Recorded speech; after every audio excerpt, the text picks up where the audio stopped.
You ask Tiger to solve.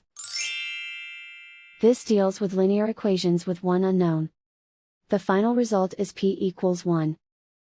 Let's solve it step by step. Simplify the expression. Expand the parentheses. Simplify the arithmetic. Multiply the coefficients. Group all p terms on the left side of the equation. Add 2p to both sides.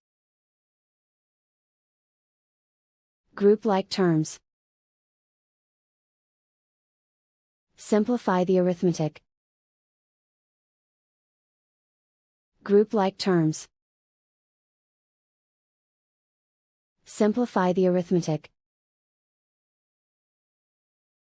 Group all constants on the right side of the equation. Subtract 4 from both sides. Simplify the arithmetic.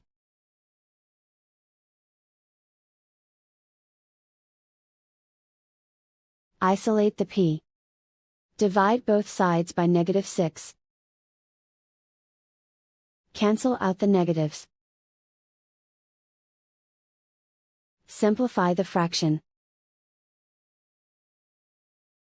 Cancel out the negatives. Simplify the fraction. And so the final result is p equals 1.